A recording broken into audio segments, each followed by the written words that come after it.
Il y a quelques jours, j'étais tranquillement en train de lire des publications scientifiques quand je suis tombée sur une étude de 2015 qui stipulait que dans le monde, une personne sur 3 développera un cancer au cours de sa vie. Vous vous rendez compte? C'est comme si je vous disais qu'entre vous et les 2 personnes assises à côté de vous, au moins un de vous 3 développera un cancer. Mais d'ailleurs, le cancer, qu'est-ce que c'est? Vous avez tous déjà sûrement entendu l'histoire de la gentille cellule qui devient agressive et meurtrière, non? Mais si en réalité, c'était un peu plus compliqué que ça. Et si les facteurs provoquant cette maladie n'étaient pas seulement l'alcool, le tabac et l'alimentation? Saviez-vous par exemple que la 4e cause de cancer la plus courante est tellement petite qu'elle est invisible à l'œil nu, mais peut faire des dégâts considérables? Si je vous dis pathogène, ça vous parle? Alors, cela englobe beaucoup de choses, bien sûr. Des bactéries, comme celles retrouvées chez une célèbre marque de pizza.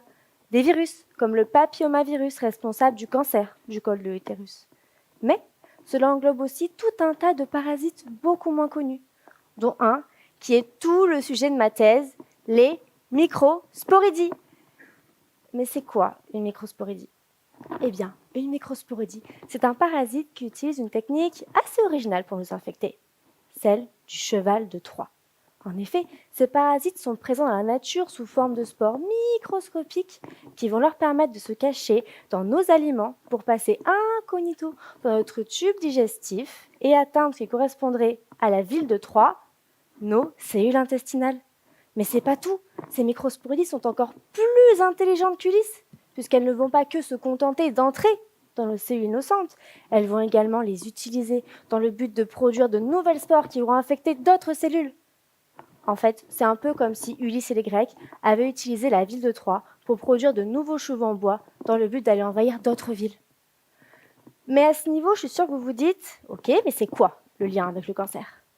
Eh bien, figurez-vous que ces parasites, lors de leur invasion dans nos cellules intestinales, vont complètement les déréguler, les empêchant d'accomplir leur rôle initial. Mon but est de déterminer si cette invasion peut rendre nos cellules cancéreuses. Pour ce faire, j'infecte des cellules intestinales dans mon laboratoire avec des microsporidies isolées de patients et j'étudie leurs réponses et leur évolution en inspectant leur ADN, leurs gènes et les protéines associées. Ainsi, si je parviens à démontrer que ces microsporidies peuvent favoriser l'apparition d'un cancer dans nos cellules intestinales, il est fort probable qu'un jour, un médecin vous prescrive un diagnostic de microsporidiose. Eh bien, messieurs, dames, ce jour-là, je suis sûre et certaine que vous penserez à moi.